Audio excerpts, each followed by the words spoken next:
Coucou mes chers amis, comment allez-vous? J'espère que ça va toujours pour vous. J'espère que ça va vous accrocher à l'étude, que vous vous accrochez à la parole de Dieu, que vous comprenez que l'Esprit de Dieu vous enseigne, que l'Esprit de Dieu vous accorde le discernement. Avant chaque étude, mes chers amis, n'hésitez pas à prier, n'hésitez pas vraiment à remettre ces moments d'étude entre les mains de Dieu. Et d'ailleurs, avant de commencer ce soir, c'est ce que nous allons faire ensemble. Nous allons prier. Notre Père et notre Dieu, Papa d'amour, en cet instant écrit devant toi, Seigneur, nous voulons vraiment te dire merci parce que, Seigneur, tu nous conduis dans l'étude de ta parole, parce que, Seigneur, ton Saint-Esprit est en nous pour nous permettre de comprendre, pour nous permettre de nous éclairer, Seigneur, sur la véritable signification, Seigneur, du sanctuaire et de son impact, Seigneur, pour nous dans notre vie. Seigneur, nous voulons t'invoquer ce soir, te demander d'être parmi nous, d'être en nous par ton Saint-Esprit, d'être autour de nous, Seigneur, par tes saints anges, et que, Seigneur, par ton esprit, tu nous accordes l'esprit de discernement, de sagesse et d'intelligence, Seigneur, pour comprendre les choses célestes. Accorde-nous, Seigneur, vraiment la sagesse et le discernement pour comprendre, Seigneur, ce que tu as à nous dire et ce que tu as à nous enseigner, Papa. Seigneur, je me remets entre tes mains. Je remets également, Seigneur, chaque auditeur, Seigneur, téléspectateur entre tes mains, afin, Seigneur, que chacun, Seigneur, puisse faire de cette étude la leur, Seigneur, la sienne, et Seigneur, ainsi que tout le monde, Seigneur, chacun puisse progresser personnellement. Seigneur, nous te remercions pour ta paix, pour ta grâce dans nos cœurs. Nous t'avons prié au nom de Jésus pour ta gloire. Amen. Rappelez-vous, mes chers amis, il y a quelques jours de cela, nous avons parlé des 3 services qui étaient accomplis dans le sanctuaire terrestre, qui étaient un modèle des services, d'accord, du sanctuaire céleste. Et puis, nous avons compris que le service quotidien qui était accompli, réalisé au sein du sanctuaire terrestre, rappelez-vous, le service quotidien qui était accompli, réalisé sur le parvis, à travers notamment l'agneau qui était sacrifié chaque matin et chaque soir pour demander pardon à Dieu pour les péchés inconscients du peuple, représentait, d'accord, cet agneau représentait la mort de Jésus-Christ sur la croix, qui verserait son sang pour nous, qui donnerait sa vie, d'accord, pour nous offrir vie éternelle, pour nous faire don de la vie éternelle, en ayant la victoire sur le péché en tant qu'homme, en ayant cette vie de victoire sur le péché et en offrant sa vie sur la croix, alors il nous a justifiés, alors il nous a rachetés, alors en Jésus, notre humanité, d'accord, c'est le premier de l'humanité restaurée, de l'humanité qui n'est plus soumise, d'accord, en Jésus à la puissance du péché. C'est-à-dire que tous ceux qui acceptent le sacrifice de Jésus, tous ceux qui croient et qui l'acceptent, alors Jésus leur donne la possibilité de ne plus être soumis à la puissance du péché. Très bien. Alors, ce soir, nous allons maintenant, nous avions vu le service quotidien, et donc ce soir, nous allons aborder le deuxième service qui était effectué au sein du sanctuaire terrestre, qui est donc le service d'expiation. Le service d'expiation. Le service d'expiation comprenait des sacrifices offerts pour les transgressions personnelles.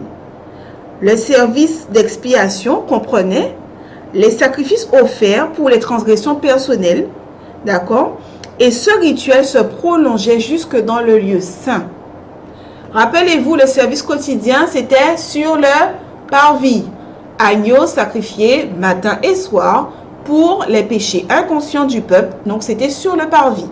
Maintenant, le service d'expiation, si vous vous rappelez des premières vidéos que nous avons faites à ce sujet, il s'agissait d'une autre démarche. Il s'agissait d'une autre démarche puisque c'est au cours de la journée, lorsque j'avais commis une transgression, un péché, de manière involontaire, mais que grâce au Saint-Esprit, le Saint-Esprit, par ma propre conscience ou par le biais d'autres personnes, etc., me remémorait ou me mettait à l'idée que, attention, là en fait tu as commis une faute devant l'Éternel, à ce moment-là, je prenais conscience de mon péché et à ce moment-là, j'apportais un taureau ou une chèvre pour demander pardon à Dieu de ce péché commis dont j'ai pris conscience. D'accord? Le service d'expiation, il s'agissait de cela véritablement. Et ce service-là, rappelez-vous, un animal était offert sur l'autel des sacrifices, en sacrifice. Mais le sacrificateur venait récupérer le sang de cet animal, d'accord? Donc la personne qui venait demander pardon à Dieu pour sa transgression, d'accord? Donc il récupérait le sang de cet animal qu'il versait sur les cornes de l'autel des sacrifices, ok? Puis il entrait dans le lieu saint afin de, avec son doigt, rappelez-vous, d'accord, asperger le voile qui séparait le lieu saint du lieu très saint, d'accord, asperger du sang de cet animal le voile et également les cornes de l'autel des parfums de ce même sang. Donc le service d'expiation ne se réalisait pas uniquement dans le parvis, mais se réalisait également dans le lieu saint. Alors maintenant, qu'est-ce que cela veut dire et qu'est-ce que cela signifie par rapport au ministère de Jésus? Parce que nous comprenons bien que dans le sanctuaire céleste, il s'agit, d'accord, pour nous de comprendre quels étaient les ministères, les services représentent, chaque service représente un ministère de Jésus. Service quotidien, il s'agit du ministère de Jésus sur terre, le ministère de la justification par la foi. Et maintenant, nous allons comprendre le service d'expiation. Nous comprenons que cela se passait, se prolongeait dans le lieu saint. Donc, l'essentiel, on va dire, du service d'expiation se déroulait, d'accord, dans le lieu saint. Pourquoi? Parce que là où les gouttes de sang qui étaient versées sur le voile, d'accord, représentaient, nous avions dit quoi? Le souvenir des péchés. Lorsque un animal était sacrifié sur l'autel des sacrifices, il était mort, d'accord, et Dieu pardonnait les péchés. Seulement, ici, était versé, aspergé le sang de cet animal, et y compris, d'accord, sur les cornes de l'autel des parfums. Et cela n'est pas anodin. C'est qu'il y a vraiment, pour les péchés volontaires, il y avait une démarche particulière à réaliser et à accomplir qui prenait tout son sens au sein du sanctuaire, du lieu saint. Qu'est-ce que le service d'expiation signifie par rapport à Jésus, par rapport au ministère de Jésus? Alors, le sang, mes chers amis, le sang qui était versé sur les cornes de l'autel des sacrifices, le sang qui était versé sur les cornes de l'autel des parfums et aspergé sur le voile qui séparait du lieu saint du lieu très saint, représente le sang de Christ. Par l'intermédiaire du sang de Christ, le péché est transporté jusque dans le sanctuaire céleste où Jésus intercède pour nous auprès du Père. Il est très important, mes chers amis, de comprendre que une fois que Jésus est monté au ciel, Jésus va commencer à ce moment-là un nouveau ministère. Puisque le ministère de la justification par la foi étant accompli, il va rentrer maintenant dans le ciel et ça, nous allons l'attester par des versets bibliques. Et lorsqu'il va rentrer dans le ciel, étant donné que le parvis est sur terre et que ce ministère du parvis a été accompli sur la terre, cela veut donc dire que lorsque Jésus va rentrer au ciel et qu'il va rentrer dans le temple, comme nous l'avons lu dans des versets, il ne va pas rentrer sur le parvis, puisque le parvis est sur terre, mais il va bel et bien rentrer dans le lieu saint pour commencer un nouveau ministère. Et donc, par l'intermédiaire, je reprends parce que cela est important, par l'intermédiaire du sang du Christ, le péché est transporté, d'accord? Le péché que nous avons confessé, dont nous avons demandé pardon à Dieu, les péchés volontaires que nous avons confessés, est transporté maintenant jusque dans le sanctuaire céleste. Là-haut, dans le lieu saint, Jésus est en train d'intercéder pour nous auprès du Père, afin de nous donner la victoire sur le péché volontaire.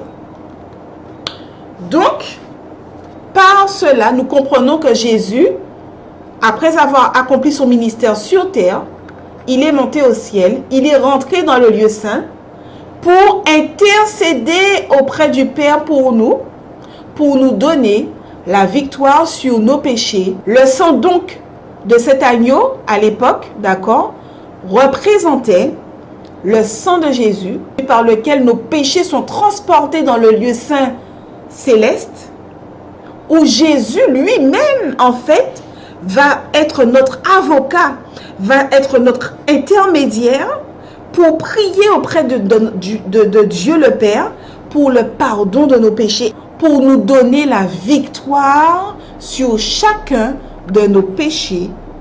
Mes chers amis, j'espère que cela est clair pour vous. J'essaie par la grâce du Seigneur d'être le plus clair possible pour vous permettre de comprendre. S'il est nécessaire, je le répète encore et encore, s'il est nécessaire, revenez sur la vidéo afin de la morceler, de comprendre étape par étape, de mettre pause, de bien comprendre, de prier pour demander à Dieu de véritablement comprendre cela. Chaque transgression dont nous nous repentons, dont nous demandons pardon à Dieu, est pardonnée par les mérites du sang de Jésus. C'est pour cela que cet agneau, vous vous rappelez, qui était sacrifié, qui représente Jésus lui-même, qui a donné sa vie.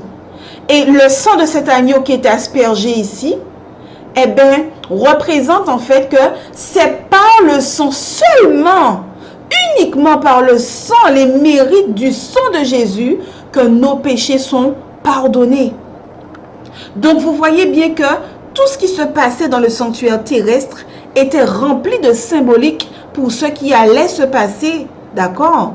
Et pour ce qui se passe encore aujourd'hui dans le sanctuaire céleste. Jésus, mes chers amis, dans le lieu saint alors, intercède pour nous et il nous envoie la puissance du Saint-Esprit afin de vaincre la tentation.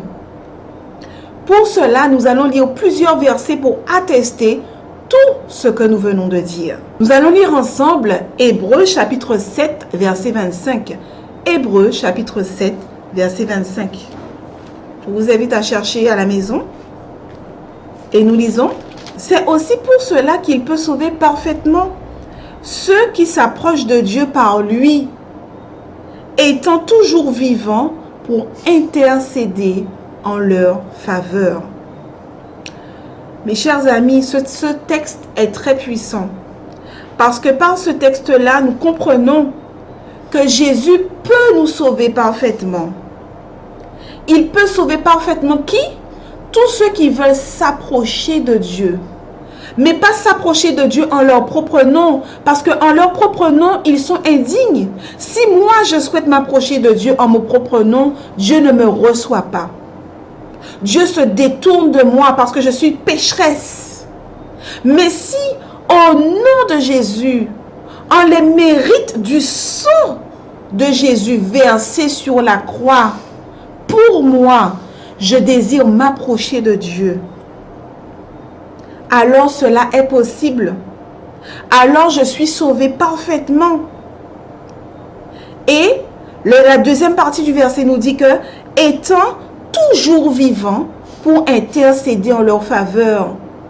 Cela fait donc référence à la mort de Jésus, mais surtout à la résurrection de Jésus. Jésus étant ressuscité est vivant. Jésus étant ressuscité est encore vivant. Et le fait qu'il soit encore vivant, nous comprenons bien que c'est après le ministère de Jésus sur terre, puisqu'il nous a dit qu'il est toujours vivant. Donc, une fois qu'il a ressuscité, il a commencé un nouveau ministère où il intercède en notre faveur. Et ce ministère donc se fait dans le lieu saint. Poursuivons avec Jean, le livre de Jean, chapitre 16, le verset 7. Jean, chapitre 16 et le verset 7. Cependant, je vous dis la vérité, c'est Jésus qui parle, hein. Il vous est avantageux que je m'en aille, car si je ne m'en vais pas, le consolateur ne viendra pas vers vous. Mais si je m'en vais, je vous l'enverrai. Mes chers amis, nous voyons encore, comme nous l'avons dit tout à l'heure, nous allons lire également le verset 8. Et quand il sera venu, donc le consolateur, il convaincra le monde en ce qui concerne le péché, la justice et le jugement. Donc, l'objectif de l'intercession de Jésus pour nous au sein du lieu saint, d'accord? Tout simplement, c'est d'intercéder afin que nous puissions avoir la victoire par le Saint-Esprit que le Père a envoyé en nous, d'accord? Jésus et Jésus qui est en train d'intercéder pour nous. On se rend compte ici que à travers le ministère de Jésus au sein du lieu saint, les trois personnes de la divinité sont unies pour nous, d'accord, pour nous permettre de ne plus être soumis à la puissance du péché. Car Jésus intercède pour nous auprès du Père et il nous dit, d'accord, selon ce que nous avons lu, que le Père nous a envoyé le Saint-Esprit en nous afin que, pour nous convaincre, d'accord, pour nous détacher, pour nous permettre d'avoir la victoire sur le péché. Donc, au sein du lieu saint, Jésus a son rôle particulier. Jésus est l'élément central de ce ministère. Nous pouvons également, mes chers amis, lire Hébreux chapitre 8. Hébreux chapitre 8, verset 6. Hébreux chapitre 8, verset 6. Mais maintenant, il a obtenu un ministère d'autant supérieur qu'il est le médiateur d'une alliance plus excellente qui a été établie sur de meilleures promesses. Donc là encore, nous voyons que lorsque Jésus va monter dans le ciel, qu'il va rentrer dans le temple, d'accord, Jésus va exercer véritablement ce rôle de médiateur. Il va prier pour nous, il va intercéder en notre faveur afin que nous puissions être débarrassés, d'accord, du péché. Débarrassés complètement et totalement du péché. Et ce ministère-là, mes chers amis, s'appelle le ministère de la sanctification, qui est encore et toujours en faveur de l'homme, qui est encore et toujours en ta faveur et en ma faveur. Le ministère de Jésus sur terre était en notre faveur. Le ministère de Jésus dans le lieu saint est encore en notre faveur, où il est en train d'intercéder, il est notre médiateur. Nous allons encore et toujours vérifier, mes chers amis, dans Hébreux 9 et le chapitre 15, encore pour attester que ce que nous avons dit, mais c'est vrai en fait, c'est une bonne compréhension. Hébreux 9, chapitre 15. Et c'est pour cela qu'il est le médiateur d'une nouvelle alliance, afin que la mort étant intervenue pour le rachat des transgressions commises sous la première alliance, ceux qui ont été appelés reçoivent l'héritage éternel de ce qui leur a été promis. Encore une fois, nous comprenons que Jésus est entré lorsqu'il est monté, d'accord, pour pouvoir intercéder en tant que médiateur, d'accord, pour nous en notre faveur. Et lorsque nous prenons depuis le verset 14, qui est très important, nous voyons combien plus le sang de Christ, qui par un esprit éternel s'est offert lui-même sans tache à Dieu, purifiera-t-il votre conscience des œuvres mortes afin que vous serviez le Dieu vivant. C'est cette œuvre-là dont nous parlons. L'œuvre de la sanctification dont nous parlons, c'est celle-là. La sanctification, c'est quoi? C'est le fait de se détourner du péché. D'accord? C'est le fait de se détourner des œuvres mortes, c'est-à-dire de la puissance du péché, de nos actions, de nos attitudes, de nos mauvaises pensées. C'est le fait de s'en détourner, d'accord? Et de se purifier, d'accord, de tout cela. Purifier nos consciences. Le texte dit que Jésus va nous purifier nos consciences, notre caractère, d'accord? Profondément, Jésus est en train d'intercéder pour notre changement, pour que nous puissions devenir à son image, que nous puissions devenir saints. Donc, nous voyons ici que effectivement, il s'agit bel et bien de l'œuvre de la sanctification. Eh bien, mes chers amis, nous allons nous arrêter là pour ce soir. Je vous souhaite encore une fois une bonne étude. Je vous souhaite que le Seigneur vous conduise pleinement dans votre étude. Je vous souhaite d'intercéder, de jeûner, de prier, afin que Dieu puisse vous permettre encore davantage de comprendre. Et nous nous retrouvons pour la prochaine vidéo, où cette fois-ci, nous allons aborder le ministère de Jésus par rapport au service annuel. Je vous dis à très vite.